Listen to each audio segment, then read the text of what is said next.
I'm going to be talking about newborn sleep and its relation to opioid exposure in pregnancy, and what my project is all about. Gail had asked us to talk a little bit about how we got involved in this research and our path. So I'm going to start with my earliest. Does anybody know what this crazy thing is?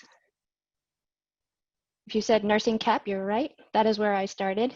And I don't know why, even in the 80s, we were still wearing a nursing cap, but thankfully we don't wear that anymore.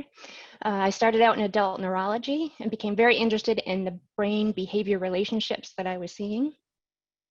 And actually came and worked at Bradley Hospital as a staff nurse for a while and stayed there for 10 years and became one of the management folks in the emergency services after I got my master's degree, and quickly became very burnt out, looking at how severe some of the problems were for these children and their families, and really wanted to figure out how we could prevent all of this from happening, and learned from a fellow who was actually working with Barry Lester all about the idea of infant mental health and how we might actually be able to prevent some of the problems that I was seeing. So I immediately went and enrolled in a doctoral program so that I could maybe do the same thing. And I went to University of Connecticut and learned all about sleep development in infants and how that was a window into their neurobehavioral development. And actually ended up meeting Barry at this point and ended up working with him as a postdoc and have not left since.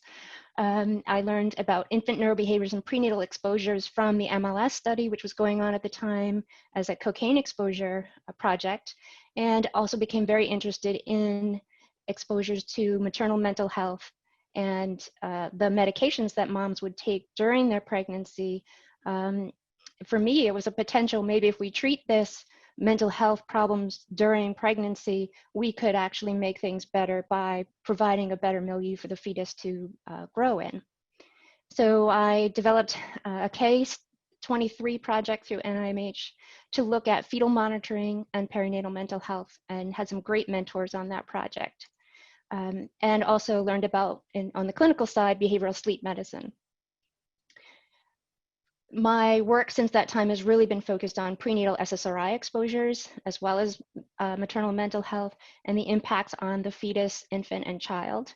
And it was through this work and doing clinically neurobehavioral assessments in the newborn nursery with the babies who were exposed to opioids, which, as you all know, has increased over the past 10 years. And looking at some of the similarities and the differences, and also became interested in opioids because there's seems to be this effect where women who had to take SSRIs during pregnancy and were in opioid exposure treatment, MAT or buprenorphine, it tended to increase the severity or the length of stay for babies who were exposed to opioids. And so I became very interested in learning about this. And as I watched these babies sleep as part of the ENDS exams, I started to notice that there were differences in how they were sleeping, and became involved in following these babies, and started with Barry and with Adam to look at the family care follow-up clinic, and have been doing the evaluations in that clinic for the past couple of years. And decided when the pilot project came that this was a great opportunity for me to shift the focus that I had in my current work to include opioids as a point of directed research. And it was a great opportunity for me to take. So to give you a little bit of background in substance use among pregnant women, what's interesting is if you look at the national survey from SAMHSA from 2018, this number of women who are using tobacco products and drinking alcohol is actually decreasing somewhat, but is still the highest number, and it's still 11% of women who are smoking tobacco. So it's a huge, still to me represents a much higher number than we would like that to be. And 5.4% use illicit drugs in general, and opioids making up 0.9%. The additional factors for women with opioid use disorder, when we talk about prenatal exposures, we have to, keep in mind that we're not just talking about the opioid or whatever substance they're taking or have been exposed to. We're also talking about their collective history, their early life stress, their trauma, and medical diagnoses, which are often comorbid with opioid use disorders in women, their environment, both past and present, and particularly of interest for me is their comorbid mental health diagnoses. 40% of women with opioid use disorders are also diagnosed during pregnancy, are also diagnosed with depressive disorders, anxiety disorders, and 45% of those are taking anti-anxiety medication in general. And compare this to women in overall, not just those with opioid use disorder, have 10 to 15% of women with an overall with a diagnosis of depression. So there's a huge increase in those comorbid disorders. And concomitant medication use as well, as I mentioned, SSRIs is quite common, and at least 70% have reported recently in publications that they were taking at least one other psychotropic medication. And what we have found from a couple of recent publications is that the use of one or more psychotropic medications is increasing the severity or length of neonatal withdrawal symptoms.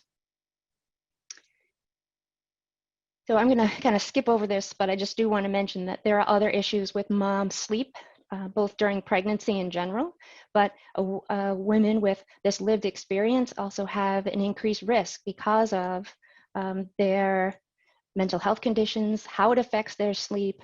And I think that we have some evidence is increasing their risk for relapse and overdose, especially in the postpartum period.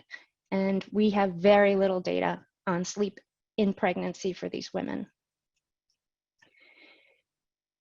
What we know fairly well, and I think Adam will probably speak more to this, so I'm going to kind of quickly go through this, is that we've had dramatic increases in maternal opioid use disorder as we have in every other population.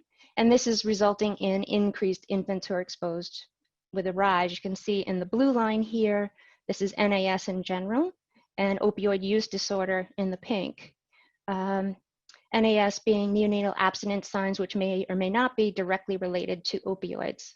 As I mentioned before, babies are rarely ever just exposed to an opioid, so this gets a little tricky. I don't know why this is going on its own. But this increases hospital costs, of course, and potential problems for these babies in the long term. And I will let Adam speak to that in his talk. So why we have fewer people who are actually using illicit substances? Why do we have these babies that are the increased number of babies exposed to opioids? I think this group, I don't have to say this to you, but it's most likely due to the increased use of actual treatment.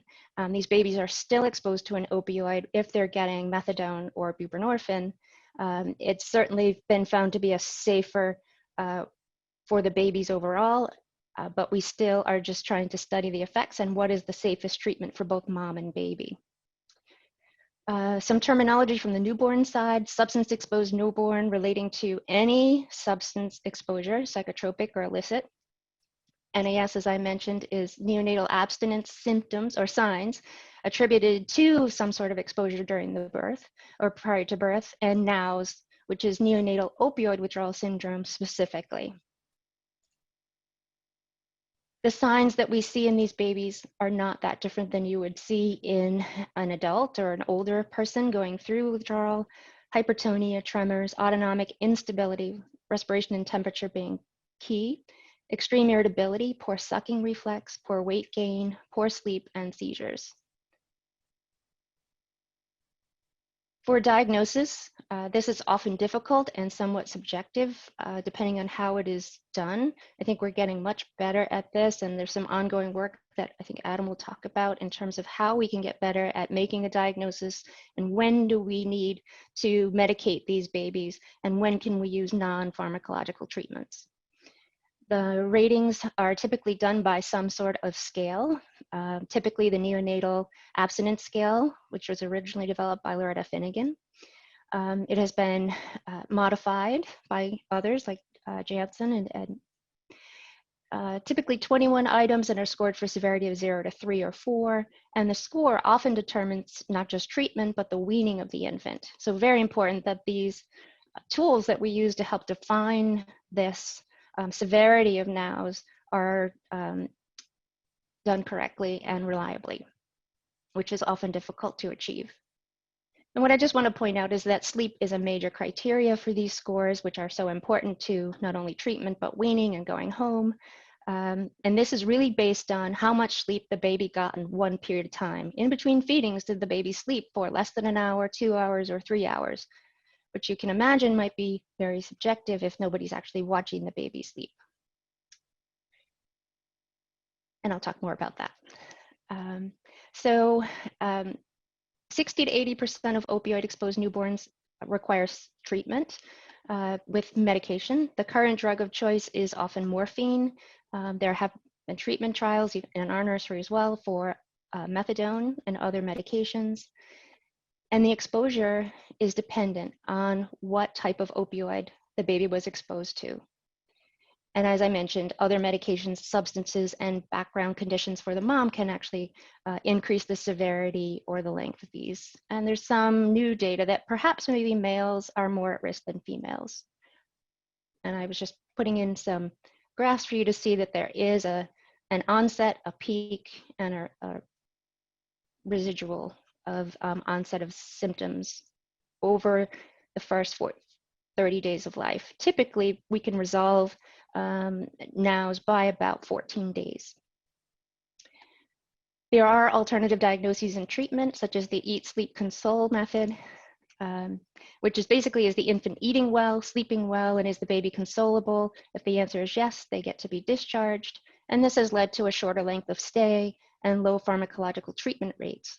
However, we currently have a lack of follow-up on these babies. And as a person who measures sleep for research, I haven't seen any research to actually say that we have been looking to see if these babies are actually sleeping.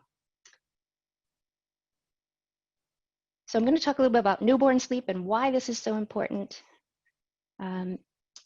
Sleep state organization, not just how long they're sleeping, is really important.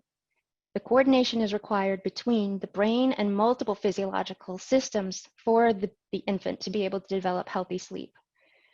It's a central index of brain maturation and actually tells us a lot of information about how their brain is developing. And babies show individual consistency and stability over time. And most importantly, sleep in this early newborn period can predict neurodevelopmental outcome later on. These poor sleep patterns have been predictive of abnormal neurobehavioral development, behavior problems, and even mental illness. Less fragmented sleep is related to higher cognitive scores in infants, toddlers, and school-age children. So this may be a potential mechanism for other long-term effects, not just a result. There is, however, very little information about sleep in opioid-exposed newborns, despite how important this is. Most of the work was done in the early 2000s and before.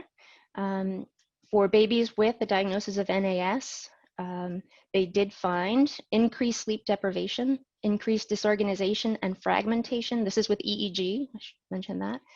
And this disorganization and fragmentation was related to the severity of the withdrawal. And there was also a decrease in the amount of quiet sleep, or the deep sleep that a baby would get. Those with NAS treatment with morphine had increased wakefulness in early treatment and increased indeterminate sleep and arousals. Sleep state organization was disturbed in another study through 5 weeks post-birth, not just in the newborn period or while they were going through treatment or withdrawal, and both acute, like during labor, and long-term opioid exposure in general has been shown to increase newborn central sleep apnea and periodic breathing. Both of these sometimes have been thought to be pretty benign. However, they both may reduce cerebral oxygenation, which may further disrupt sleep state organization and lead to frequent arousals and movements in sleep. So I was quite surprised when I was looking into this literature on sleep and respiration that it's rarely measured objectively. especially in contemporary studies. We have very limited data on respiration in prenatal opioid-exposed infants, no data on how the treatments for NOWs affect infant respiratory function, and sleep state organization in these infants has rarely been measured objectively as well. We know that the treatment for NOWs, which is typically a morphine or maybe some even non-pharmacological treatments, may actually alter sleep state organization, maybe for the better, maybe not. However, there are no systematic studies measuring sleep in treatment trials. So I started a pilot before this pilot just to see kind of what was going on, because I'd been measuring sleep in the SSRI exposed babies as part of my work with them for many years, and decided that I would use the system that I had, which uses a respiration sensor and a camera to objectively measure sleep. And I'm going to skip a little bit for time so that I can leave time for questions. But in this case study, this was one infant out of 2 or 3 that were measured at this time, who was full term, did have NOWs with scores greater than 8 and received treatment within 36 hours of birth. And he was in the hospital for 14 days, and his exposures were to Subutex and gabapentin. And what I did was measure his sleep at peak NAS. This is at peak treatment with morphine and then post-treatment. The dark red is his score of NAS, and then the lighter line is the average NAS score. And you could see his scores did come down with treatment and stayed low after treatment. His hours in the crib, because my system requires them to be in the crib for me to measure sleep. At NAS peak, this baby was hardly ever in the crib. He really needed a lot of consoling. At treatment peak dose, he was in the crib a lot more, and post-treatment, he was in for most of the time, which was great. If we look at the amount of sleep in blue versus wake, the baby was awake for 40% of the time, the little bit of time that he was in the crib. And this got much better at peak treatment and post-treatment. And I'm just going to give you the take home of this in terms of looking at this baby's scores versus the babies from the comparison group in my SSRI study. At peak NOWs, there was an increased amount of wake and a decrease in deep sleep. At treatment peak, what we found was a high amount of periodic breathing. And post-treatment, we found increased wake. So if we look at this yellow line here, that was all the periodic breathing this baby was doing. It was just frequent and constant throughout the entire recording. And this was a baby who, when I went in to do a neurobehavioral assessment, I actually saw this baby have periodic breathing while awake, which I don't usually see. So this is one of the reasons why I was very interested to see what this baby would be doing in terms of objectively measured respiration. So for the study, I wanted to look at the feasibility of doing these daily sleep and respiration recordings in the hospital on these babies, given that they might be out of the crib so much. Examine the relationship between objective and subjective ratings of sleep, motor activity, and respiration, and to examine if the sleep state that we measure using this would predict the onset and treatment for NOWs. So in the study, we're actually going to try to measure their sleep state prior to NAS onset and definitely prior to treatment. And then compare the prenatal opioid exposed newborns to match non-exposed newborns in this extant data set that I have. And the main goal of the study is to see how sleep state, if you look at it through these types of respiration and movement recordings, can tell us about the not just whether the baby's asleep or awake, but what is the quality of that sleep.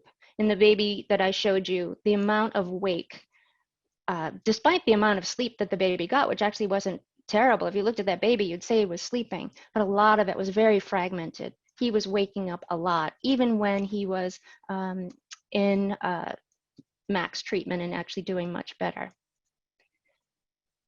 So if we understand how prenatal opioid exposure affects newborn sleep state organization and respiration, then we can measure how varying treatments, positively or negative, change these patterns, resulting in substantially improved treatment trials.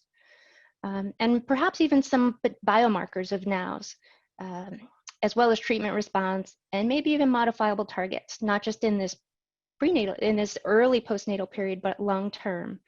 What I didn't know when I started to go into this, because I hadn't really started in the family care follow-up clinic yet, was that these sleep problems and dysregulation seem to continue beyond when they leave the hospital and could actually get worse.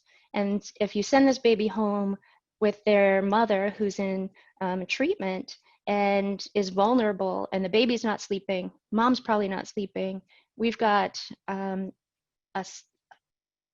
vulnerable, high-risk situation that I think really needs to be followed carefully, and we need to know more about this, which is why I put in a supplement to try and follow these babies past the newborn nursery and add to this so that we can take a look at both mom and baby sleep during this transition home and how we can help them to get through and have better regulation for both throughout that time.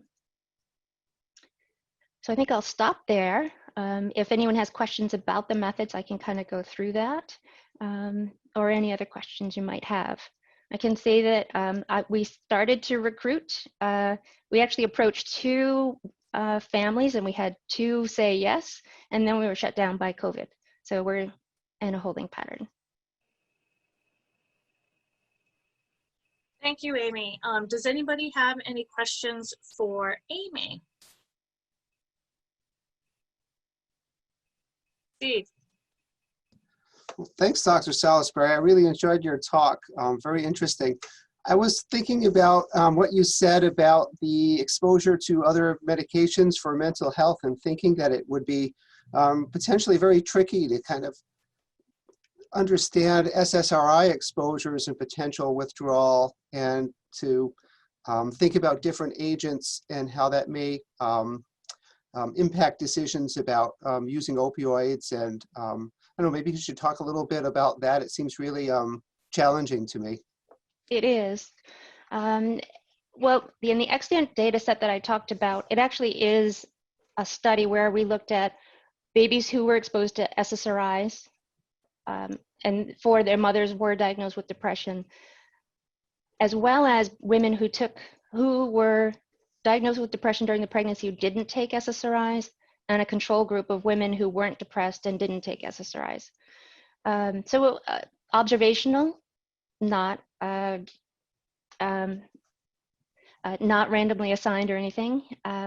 So we do have those data to compare to. So if we then have babies that are exposed to an opioid plus an SSRI, and we can compare them to babies who are exposed to SSRIs without an opioid, it still is tricky. I think if there's questions that I have for folks in this group, and especially from the statistical point of view, is how can we better control for the confounding of all of these different exposures, going forward. I know on the other end, the babies that I have this data on are now older. We're looking at 10 years old or so, and looking at their outcomes then, and even with opioid exposure prenatally for these babies, how can we better control for confounding for indication, for all of the shared history that these babies are exposed to? And it's quite daunting. So you're right, it's a big problem, but the best that I can do at this point is to have extant data that we can control for as many of those factors as we can bring in. And then the plan would be to have a larger study, multi-site, so that we can actually have the numbers we need to look at those kinds of exposures in a much more controlled way. Yeah, thanks.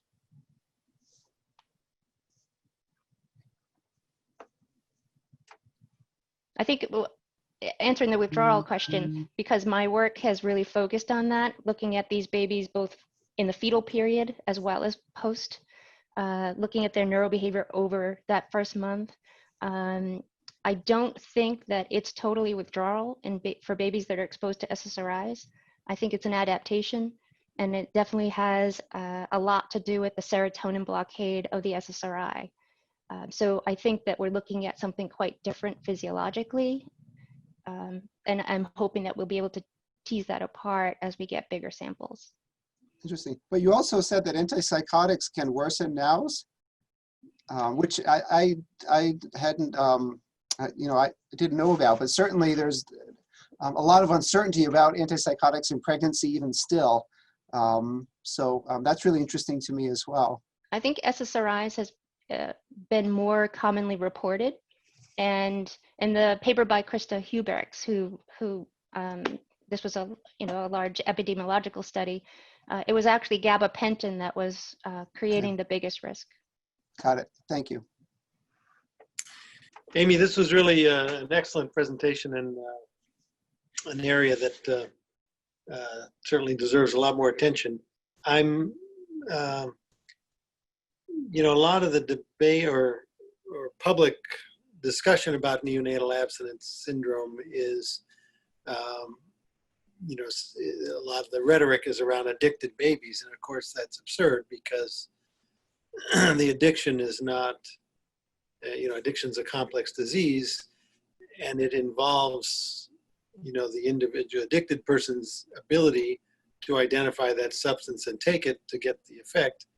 And of course, the infant doesn't have that ability to know the substance, and whatever misery they're feeling from withdrawal is probably a rounding error in whatever trauma they just went through with getting squeezed through the birth canal. So, and of course, it's all new. But I hadn't thought about how sleep fits into that whole equation. I don't know if it's worth what your thoughts are on that. How to best counter that notion that the babies are addicted at birth. Well, I think they say that because they go through withdrawal, and I think people associate, well, if you're going through withdrawal, then you must be addicted. But I think you're right. I think of an addiction as something that's more behavioral and, like you said, so much is tied to behaviors, where the withdrawal to me is that body is physiologically responding to the withdrawal of a substance that their physiology was exposed to. It changes their neurochemistry, which is also what's changing their development. So we see effects in the fetus. We've measured babies at peak and trough dose, and you can see a difference in their behavior just from the difference in the level of the dose of methadone or buprenorphine, with methadone being much more likely to create changes pre and post dose. So I think I wouldn't say that that's withdrawal. I'd say that that's an effect of changing the biology associated with that medication itself. And I think that's what we're seeing postnatally. And we know these medications affect sleep. They change sleep when you take them acutely, and they change sleep when you take them long term. So I think that's why it surprises me as a sleep person that this isn't something that has been studied more systematically, at least not recently, given its importance for development and mental health. Well, thank you. You're welcome.